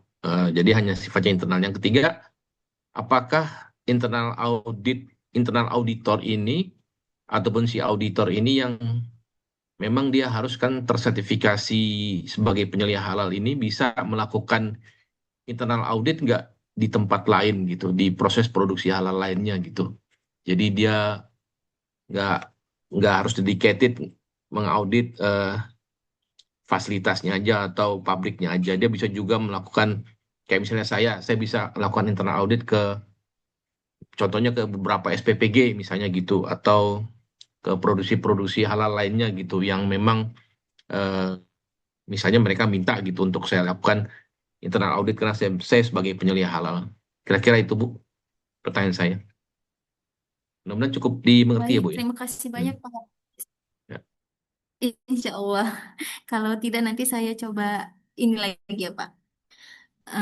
Konfirmasikan ke Bapak. Jadi kalau yang pertama itu yang pertama poin pertama dan poin kedua Bapak sebetulnya berkesinambungan ya Pak Hafiz ya terkait undang-undang Ya. surveillance BPJPH yang belum ada sehingga apakah audit internal yang dilakukan ini berarti hanya untuk internal saja dong Bu kepentingannya belum menjadi catatan kepada atau penyampaiannya belum bisa kepada BPJPH begitu ya Pak ya? Ya betul, karena kan kalau di ISO kan jelas tuh Bu, Oh, kita melakukan internal audit itu kan mandatori dan itu akan diaudit lagi nanti sama si badan sertifikasi. Setiap tahun ada surveillance kan. Nah kalau ini kan nggak ada audit dari BPJPH ya mungkin aja bisa bikin aja, saya bisa aja bikin internal audit apa namanya internal audit hantu lah gitu, yang nggak terjadi sebenarnya. Iya Bu, bisa aja kan. iya iya betul. Kalau saya nakal saya bikin aja internal, karena nggak ada yang mengaudit saya gitu, nggak ada yang mengaudit saya Iya, gitu. Saya bebas-bebas saja gitu. Nah itu maksud saya seperti itu Bu. Mm. iya betul Pak. Jadi untuk sementara ini memang seperti itu Pak. Apa namanya belum ada terkait undang-undang bagaimana nanti pelaksanaan surveillance BPJPH kepada pelaku usaha. Namun ada Undang-Undang Nomor 6 Tahun 2023 Bapak di pasal 63B di situ dituliskan bahwa sertifikasi halal yang telah terbit SH-nya oleh BPJPH sebelum undang-undang berlaku eh, dinyatakan tetap berlaku ya sepanjang tidak ada perubahan komposisi bahan ataupun PPH. Tapi kalau sudah ada pengembangan terhadap bahan dan PPH-nya yang berlaku, maka si pelaku usaha ini harus melakukan apa namanya pelaporan, baik itu revisi sertifikat halal ataupun revisi terhadap alur sertifikasi halalnya kepada BPJPH. Itu sudah ada Pak. Tuh. mungkin memang belum tersosialisasikan ya. Jadi karena kalau Bapak bilang ini hanya untuk internal, hmm, jadi dari audit internal inilah yang dia sifatnya sebetulnya juga sudah mandatori dari pemenuhan kriteria SJPH di kriteria 5, pemantauan dan evaluasi. Nah, saat ini sudah dipertegas dengan Undang-Undang Nomor 6 Tahun 2023 tersebut, di mana ketika Bapak Ibu pelaku usaha ini sudah mendapatkan sertifikat halal, maka harus melakukan revisi terhadap perubahan yang terjadi di lingkup Bapak dan Ibu gitu. Gitu Pak Hafiz. Ya, ya, ya. Ya, berarti kan memang hanya untuk internal ya. Ya, kecuali tadi kalau ada perubahan-perubahan proses Bahan. dari pelaku pelaku apa namanya, pelaku usaha gitu ya, yang telah Iya. memiliki SH ya wajib melaporkan. Berarti Mm-mm. penyimpangan itu akan terjadi, akan ketahuan kalau ada sidak. Seperti itu. Apakah ada sidak yang memang dilakukankah oleh BPJPH atau seperti apa mereka akan tahu bahwa terjadi penyimpangan? Apakah mungkin baru muncul kalau ada pelaporan dari masyarakat kah? Atau ada misalnya kan sekarang kalau wah viral di sosial media, jadi kan sifatnya jadi kayak apa ya? Korektif ya. Jadi kalau udah isunya nyebar baru rame turun BPJPH-nya gitu ya. Sepertinya itu ya masih reaktif berarti ya maksudnya gitu ya. Nah, sebetulnya kan Pak, kegiatan audit internal ini atau Hmm. mengapa sih di pemantauan dan evaluasi itu dilakukan atau dituliskan peraturan untuk melakukan audit internal setiap 6 bulan sekali, sorry, 6 bulan sekali untuk bahan dan PPH, kemudian audit keseluruhan kriterianya itu di 1 tahun sekali, itu untuk mencegah terjadinya korektif dari masyarakat, gitu, ataupun dari pihak luar. Eh, jadi untuk menangani hal itu supaya tidak terjadi demikian, maka pelaku usaha itu udah apa ya? Dengan sendirinya itu sudah ditekankan untuk menyadari terhadap komitmen kehalalan yang mereka apa ya mereka aplikasikan atau implementasikan gitu Pak. Kalau kriteria SJPH dari komitmen dan tanggung jawab sampai dengan pemantauan evaluasi ini dilakukan secara signifikan, insya Allah konsistensi terhadap pemegang sertifikat halal ini itu memang sudah sesuai gitu dan tidak ada terjadi penyimpangan gitu Pak Hafiz. Ya, oke oke. Eh, ya mungkin kalau dari sisi saya sih terkait masalah sertifikat SH ini kan lebih banyak sensitifnya terkait mengenai barang-barang atau produk-produk yang sifatnya dikonsumsi ya. Ini yang sebenarnya yang Betul. sangat rawan gitu. Ya kita nggak tahu nih. Sekarang kan SH mungkin sudah banyak, mungkin ribuan kali yang sudah dirilis oleh BPJPH. Betul nggak sih? Ya kan? Nah, Ya, terus betul. bagaimana kontrolnya gitu? Integritas itu kan ya balik lagi sih memang ke si pelaku pelaku usaha tersebut atau si taruhlah penyelia halal yang ada di situ kan gitu.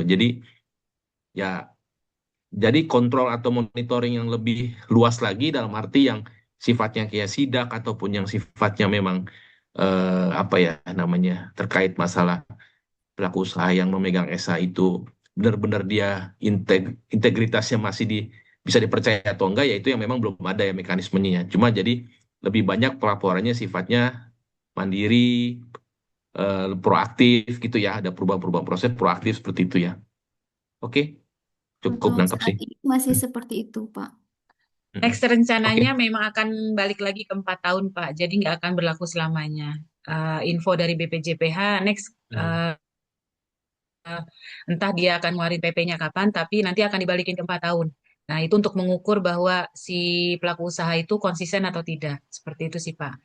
Dan selama ini Iya, masih bentuknya pelaporan saja, Pak. betul. Jadi kepercayaan dari masing-masing perusahaan aja mereka eh, Mm-mm. melakukan penyimpangan atau enggak. Seperti itu sih, Pak.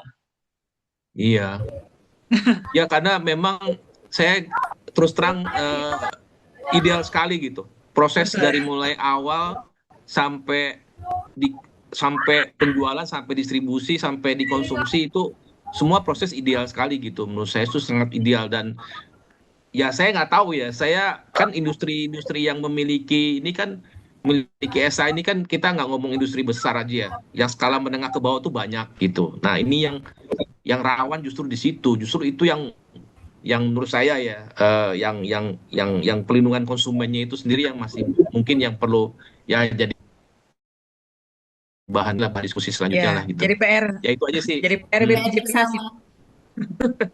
Oke, makasih. Makasih. Iya, Baik, terima kasih sama-sama Pak. Pak Hafiz. Nah, lanjut silahkan Pak Nizam tadi ya.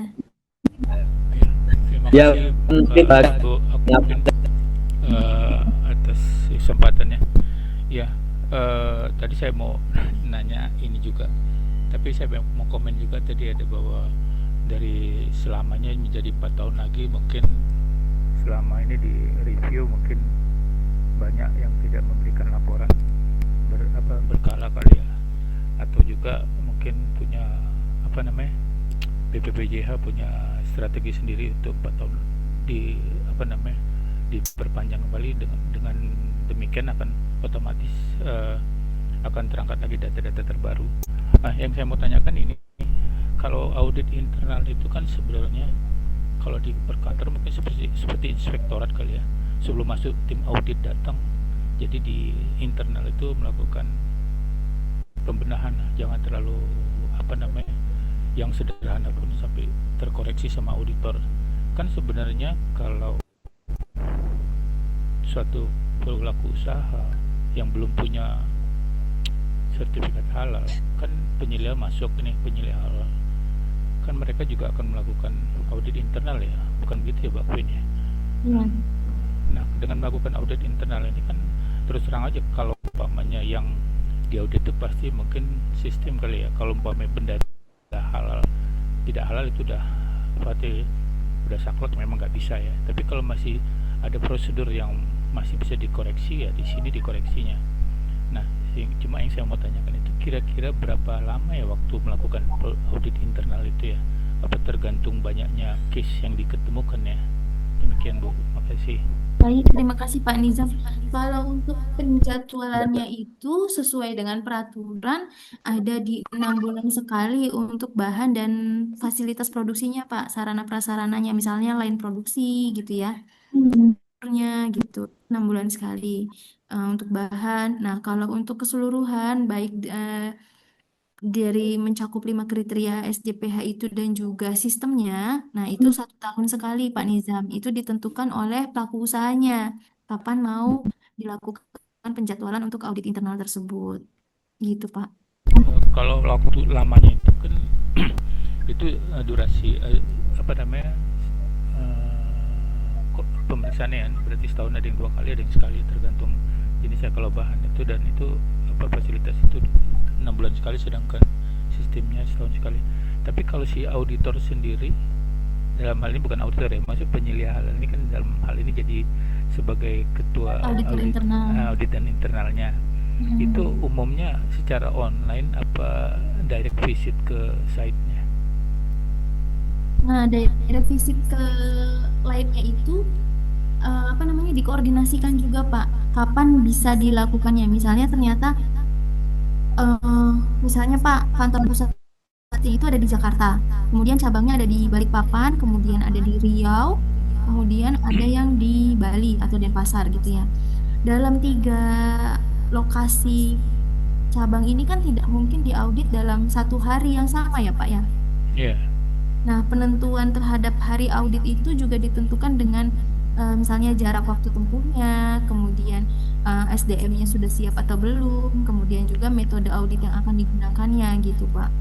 Oh, jadi pada saat pertemuan awal kita koordinasi dengan tim audit internal dari PU-nya sendiri, supaya ada beberapa mereka punya pabrik. Kalau memang 1 kan gampang, kalau 2 atau 3 kan itu ada tinjauan khusus ya.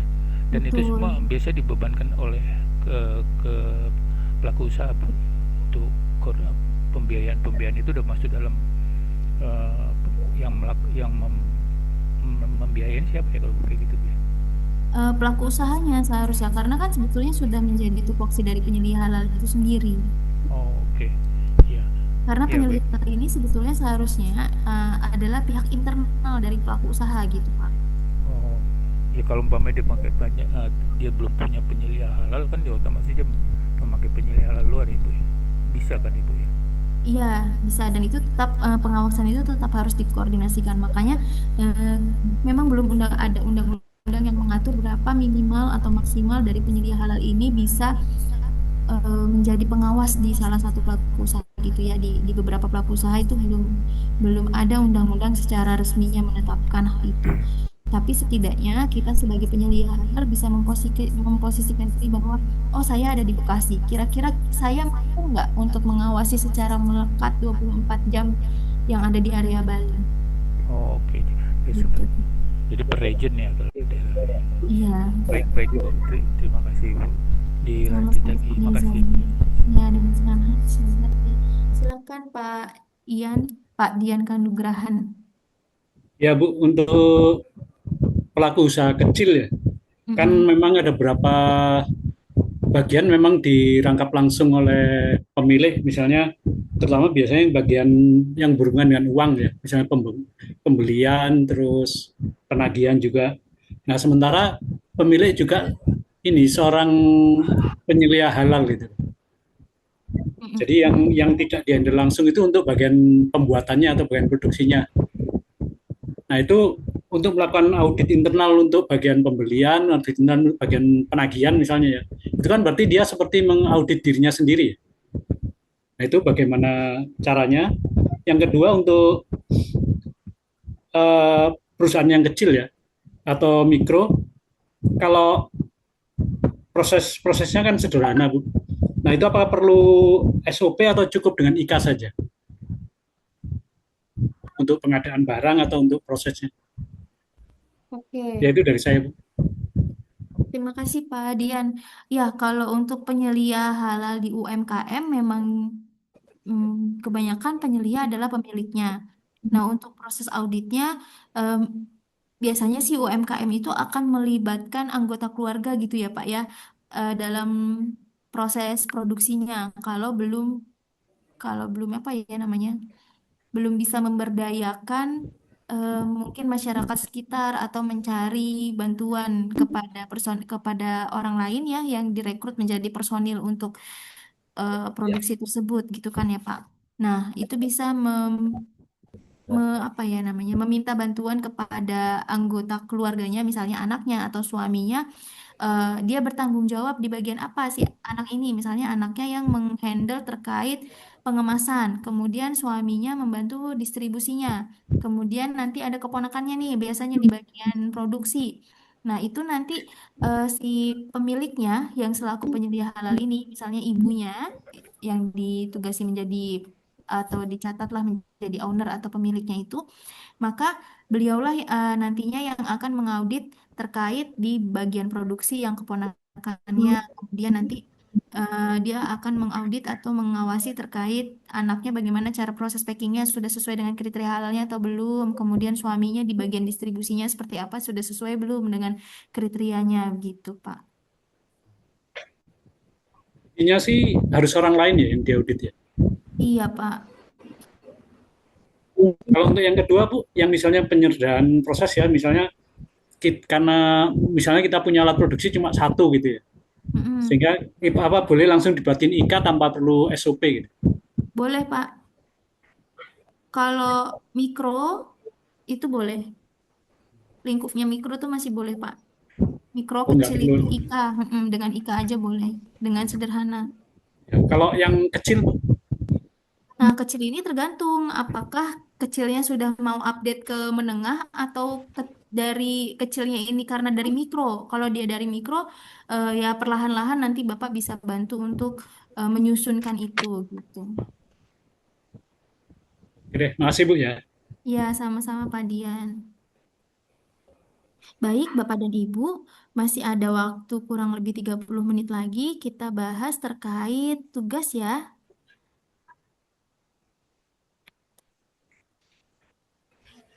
Mengenai Tugasnya belum dikirim, Bu. siap. Saya share di grup.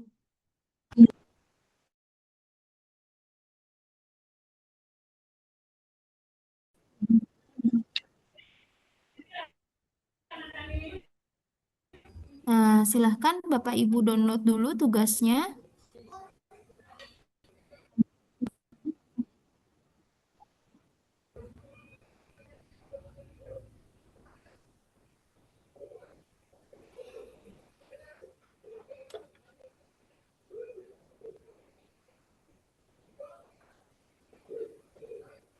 Sudah bisa di-download Bapak Ibu tugasnya? Sudah, Bu. Sudah, Bu. Nah, di sini ada studi kasusnya ya Bapak dan Ibu. Terkait unit kompetensi 5 dan 6. Tapi yang kita kerjakan saat ini untuk yang unit kompetensi 5 saja dulu Bapak dan Ibu ya. Karena yang 6 nanti siang ya dengan Bu Ayi kalau tidak salah di jadwal ya. Kemudian di dalam studi kasus ini, sesuai rencana kegiatan manajemen PT Pro Halal Maju Bersama, ada Pak Setia sebagai penyelia halal, sekaligus juga yang bertugas sebagai internal auditor halal menjadwalkan melakukan audit internal pada tanggal 8 Maret 2025. Objek auditnya adalah dimulai dari tempat penerimaan ataupun penyimpanan bahan, area produksi, hingga fasilitas distribusi yang dimiliki perusahaan. Audit internal ini dimaksud sebagai persiapan sebelum audit sertifikasi. Setelah pertemuan pembukaan, Pak Setia langsung melakukan audit di bagian gudang bahan. Pak Setia didampingi oleh Pak Irfan sebagai kepala bagian gudang, menemukan adanya bahan baku niacinamide sebanyak 15 drum plastik dengan merek Mois yang tidak terdapat label halalnya. Dari telaah dokumen daftar bahan halal yang telah disetujui oleh BPJPH dan LPH, niacinamide yang digunakan seharusnya adalah merek Skin dan telah memiliki sertifikat halal. Pak Setia memastikan dengan memeriksa pada website bpjph.halal.go.id dan memang niacinamide merek Mois tersebut belum memiliki sertifikat halal. Jadi pas dicek nggak ada tuh Bapak Ibu di web. Saat dicek di bagian pembelian, Ibu Sanur sebagai kepala bagian pembelian memberikan keterangan bahwa niacinamide moist sebanyak 15 drum plastik baru didatangkan dari supplier. Supplier seminggu lalu sebagai alternatif karena merek Skin mengalami kekosongan stok di supplier. Bagian pembelian tidak melaporkan ke penyelia halal dan tim manajemen halal terkait perubahan penggunaan niacinamide tersebut dari Skin ke Mois ya, karena tidak mengetahui dan belum memiliki prosedur yang menjelaskan bahwa dia harus melapor jika ada perubahan bahan di luar bahan yang tercantum dalam daftar bahan halal. Nah, di tugas ini Bapak Ibu silahkan isi checklist audit dan buatkan laporan audit berdasarkan studi kasus di atas. Ini adalah bentuk checklist auditnya Bapak Ibu. Ini nanti bisa menjadi panduan. Jadi kalau ada yang tidak sesuai dengan lingkup Bapak Ibu bisa disesuaikan checklist auditnya. Nah, di sini kita berlatih mencoba mengisi yuk Bapak Ibu yuk di bagian bahan.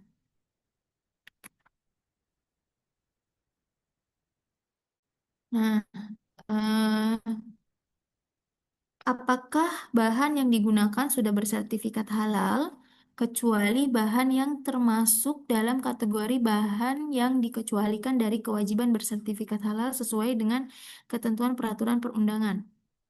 Kalau dari case tadi, sebetulnya sudah sesuai, tapi ada penggunaan bahan baru ya, Bapak dan Ibu ya. Iya, Bu. Jadinya Tidak sesuai. tidak sesuai. Apakah bahan tidak berasal dari bahan haram? Kita belum bisa memastikan ya, Bapak dan Ibu, karena dia tidak ada sertifikat halal, tapi juga di bahannya, di komposisinya tidak terlihat apakah ada logo tidak halalnya atau ingredientnya dari bahan apa, itu belum bisa tertelusur. Apakah bahan tidak dihasilkan dari fasilitas produksi yang juga digunakan untuk membuat produk yang berasal dari babi atau bahan yang diharamkan.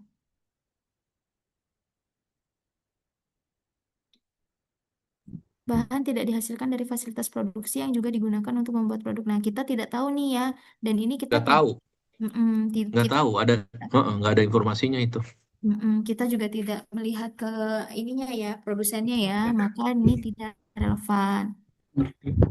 Selanjutnya, apakah bahan tidak bercampur dengan bahan yang haram atau najis?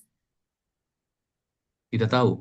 Ya, kita juga tidak tahu, tidak bisa memastikan itu, karena yang bisa memastikan terkait itu adalah produsennya ya.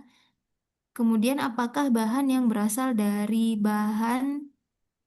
hewan dan produk turunannya berasal dari hewan halal sesuai dengan ketentuan syariat Islam? Izin, Ini Bu. ya. Itu kalau kita tidak tahu diisi PR apa T, Bu? Nah, tergantung dari case-nya nih Pak. Kalau case-nya di sini adalah sebetulnya ini pertanyaan untuk ke produsennya. Karena kan yang bermasalah adalah si Moisnya ya. Gitu. Jadi tidak relevan karena yang harusnya mengetahui terkait hal ini adalah produsennya gitu. Ya, makasih, Bu. Iya, sama-sama. Kemudian, apakah bahan memenuhi persyaratan keamanan dan kesehatan sesuai dengan perundangan? Di situ juga tidak ada keterangan terkait POM-nya ya. Kemudian, apakah ada penggunaan mikroba dan produk mikrobial sesuai dengan ketentuan juga belum bisa dipastikan. Apakah produk makanan dan minuman yang mengandung etanol? Nah, ini kan bukan produk makanan minuman, jadi tidak relevan ya Bapak Ibu ya. Kemudian pelaku usaha memiliki dokumen pendukung berupa sertifikat halal terhadap bahan yang diwajibkan sesuai dengan ketentuan perundangan. Untuk yang skin ada, tapi ada bahan yang tidak memiliki sertifikat halal, jadi tidak seluruhnya, maka tidak. Kemudian di kolom keterangan ini berarti kita memberikan keterangan nih Bapak dan Ibu. Jadi si bahan niacinamide merek Moisnya itu belum ada SH-nya dan tidak terdaftar ya. Tidak terdaftar dalam website BPJPH.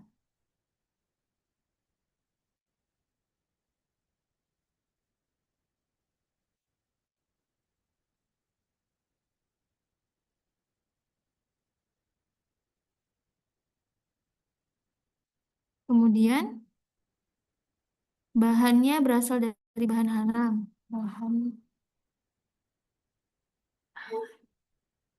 Bahan tersebut merupakan bahan kimia ya Bapak dan Ibu. Dan kita belum tahu nih statusnya. Nah, untuk yang ini, apakah bahan dihasilkan dari fasilitas produksi yang juga dipenuhi untuk ini, bahan ini, kita tidak tahu ya. Belum dapat dibuktikan. Kemudian selanjutnya, adanya campuran. Ini jika belum bersertifikat halal, maka belum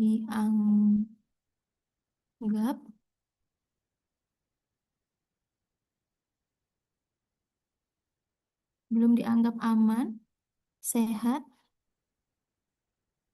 dan halal sesuai peraturan yang berlaku. Gitu ya Bapak Ibu kurang lebih untuk pengisiannya. Kemudian selanjutnya Apakah pelaku usaha memiliki dokumen pendukung berupa alur proses produksi, komposisi produk, COA, dan dokumen pendukung lain terhadap bahan yang belum ada dalam ketentuan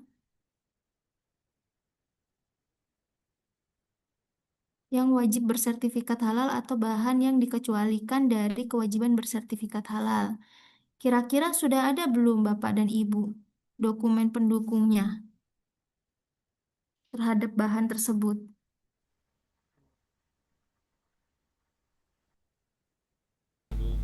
Kalau merek skin sih asumsinya iya. Kalau merek Moist enggak. Mm-mm. Benar enggak? Karena kan sebelumnya kan memang dia pakai yang merek skin kan. Ya, Itu jawabannya apa jadinya dong, Bu? karena ada yang diragukan berarti belum sesuai atau tidak. Maka di kolom komentar auditornya kita tuliskan keterangannya bahwa sebentar ya, ini di enter dulu. Nah, di sini masih terdapat bahan yang belum memiliki dokumen, ya Bu Sarah? Berarti ini untuk bukti pemenuhan atau catatan auditor itu per satu nomor satu ya, Bu? Iya. Maksudnya harus dilengkapi full gitu ya? Mm-mm. Oke, baik.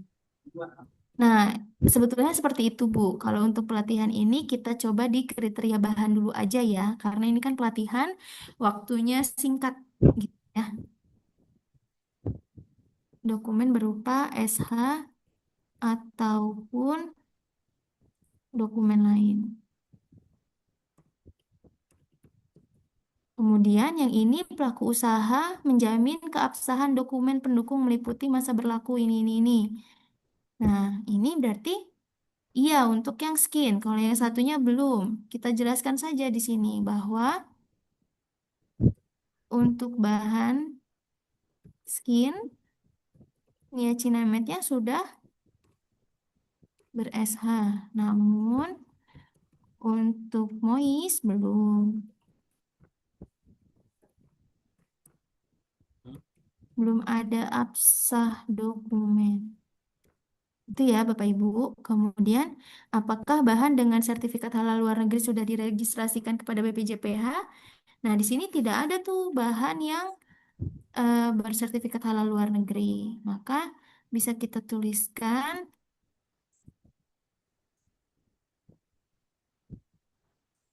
tidak diketahui atau tidak terdapat ya bahan yang ber-SH.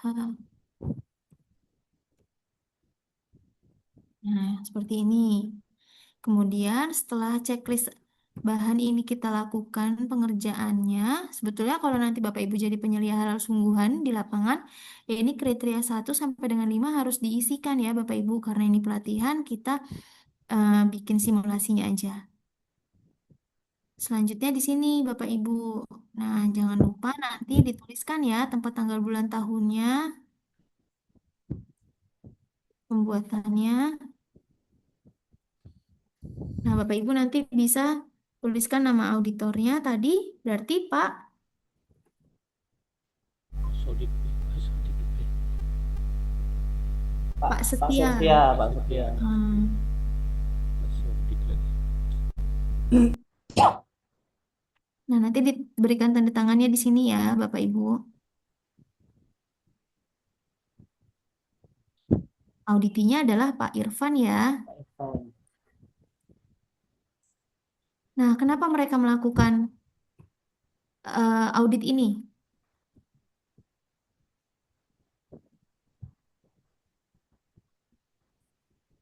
Oh, tidak bisa untuk mengetik, mohon maaf.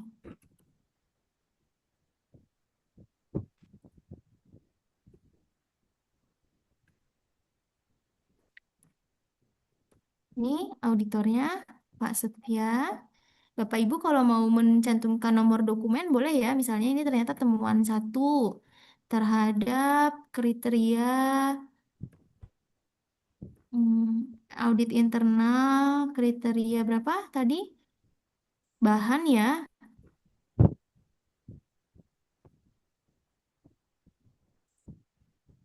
Misalnya seperti itu kodenya silahkan, atau Bapak Ibu punya kode tersendiri di perusahaan boleh silahkan untuk nomor dokumen auditnya. Kemudian selanjutnya tanggal auditnya boleh di hari ini ya. Oh tadi di atas saya bikinnya tanggal 5 ya. Mei 2026. Ditujukannya ya kepada auditornya itu Pak Irfan. Jabatannya, jabatan auditinya adalah kepala Gudang. ya, kepala gudang. Nah, sumbernya berarti karena tadi apa, Bapak Ibu? Pemenuhan terhadap sertifikasi ya. Karena dia mau melakukan sertifikasi halal, maka dia mengajukan ini. Nah, sumbernya berarti audit internal karena keinginannya mereka sendiri, gitu ya. Oke, lanjut. Bu, itu kalau sesuai apa informasi di atas kan di tanggal 8 Maret itu untuk auditnya. Apakah di tanggal audit Gimana? itu enggak kalau mengingat tulisan paling atas tadi itu dilakukan tanggal Oh 8. iya, betul betul betul. Skenario, Maaf. ada skenario. Iya iya iya, betul betul Pak. Terima kasih Pak Nizam. Dilakukannya 8 Maret ya 2025.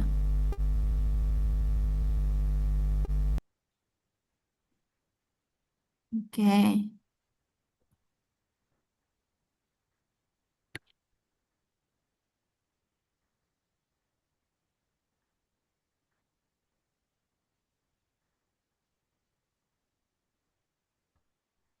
Nah, kemudian temuannya apa nih Bapak Ibu tadi?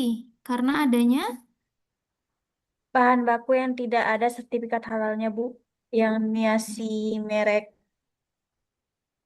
terima kasih Bu Kalisa, ditemukan bahan baku merek Mois yang tidak ada sertifikat halalnya. Sebanyak berapa tadi?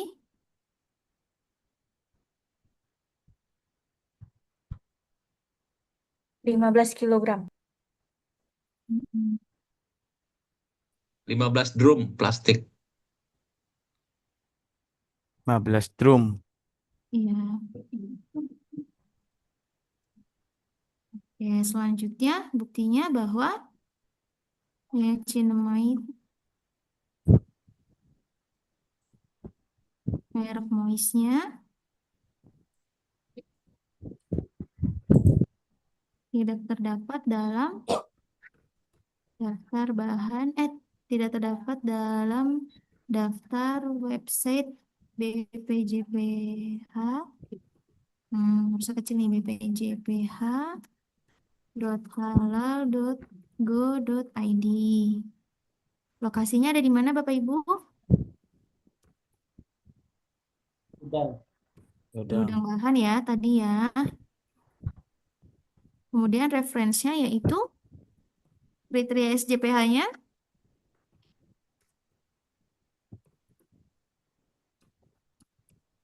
ya Bapak Ibu.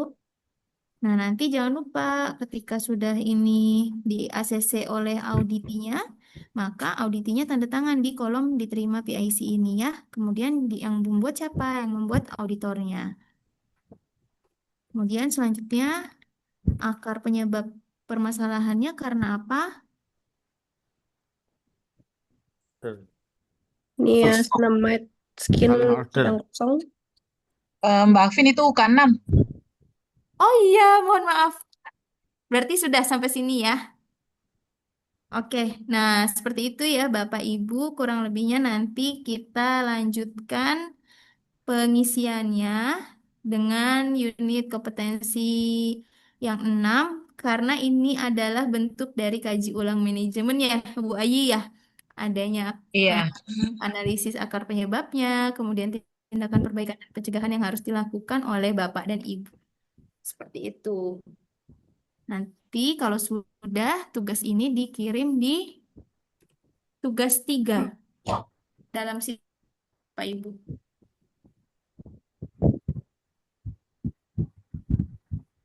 Sampai sini Bapak Ibu.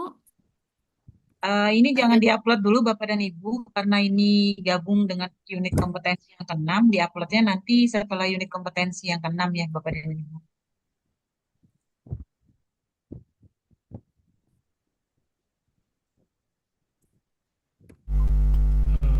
Maaf nanya, tadi dikerjakannya bahan yang B ya.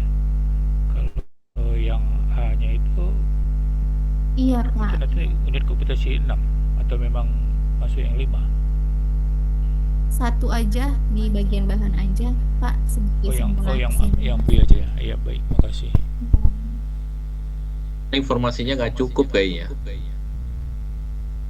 Betul ya Bu ya? Informasi apanya tuh Pak? Skenario-nya untuk bisa menjawab semua. Iya Benar betul. nggak? Iya kan? Lebih ke Latihan ya Bu. pada yang bahan. Untuk latihan ya Bu. Hanya untuk latihan saja. Tapi nanti ketika Bapak Ibu di pelaku usaha itu akan terekam dengan detail. Ya. Mohon izin Ibu, berarti ini sementara pakai dummy dulu seperti itu nggak apa-apa ya Bu ya? Iya. Oke baik, terima kasih banyak Ibu. Sama-sama Bu Ani. Nah nanti kalau sudah berlanjut dengan unit kompetensi 6-nya, baru Bapak Ibu kumpulkan ke dalam sistem ya. Ini sudah selesai Bapak Ibu? Atau ada yang ingin didiskusikan lagi? Pak Vin, Ya. ini berarti format checklist auditnya ini sudah default template dari BPJPH atau seperti apa ya? Apa memang bisa dimodifikasi lagi atau gimana ya Bu ya? Iya. Kan seperti yang kemarin disampaikan di unit kompetensi 1 bahwa manual SJPH itu kan template-nya ada yang bebas dan ada yang template. Template itu dari BPJPH. Nah, kalau Bapak Ibu di pelaku usaha, baik template manual SJPH-nya dan juga checklist auditnya ini bisa disesuaikan, Pak. Jadi bisa dimodifikasi lagi. Oke, tapi kalau misalnya nggak perlu dimodifikasi, pakai yang ini aja udah cukup ya, default istilahnya udah standarnya lah gitu, sudah memenuhi semua kan? Insya Allah sudah Memenuhi memenuhi. semua Tapi kriteria. Mm-mm. kalau untuk saat ini, kalau untuk makanan minuman ini sih memenuhi. Tapi Oh kalau gitu. beberapa industri mungkin ini tidak memenuhi. Harus Oh ya dimodifikasi, makanya, Pak. ya itu. Gitu. Baik, oke, terima kasih Bu Afin. Terima kasih Pak Hafiz. Baik Bapak dan Ibu, masih ada waktu kurang lebih 8 menit lagi. Kalau ada satu pertanyaan silahkan. Kalau tidak ada, apakah materi saya ini sudah cukup jelas? Kalau jelas Bapak Ibu mungkin bisa menuliskan reaksinya di kolom chat. Kalau jelas 1, kalau belum jelas 2. Ibu, saya mau tanya di bagian referensi kriteria bahan. Referensi Yang kriteria Ibu- bahan yang ini. Yang tadi Ibu isi, yang di bawahnya Bu. Yang di laporan audit tindak lanjut hasil audit internal.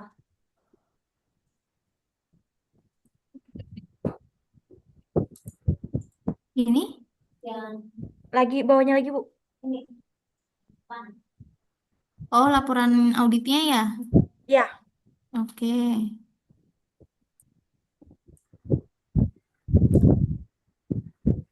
Bu, di bagian referensi itu kan ada 5.2 kriteria bahan. Yang 5.2 itu terserah kita kan?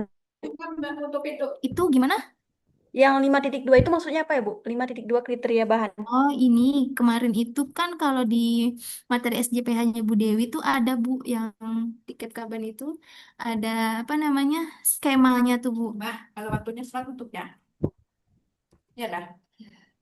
Ini kan bukan tempat untuk presentasi, atau tempat apa? Untuk tempat.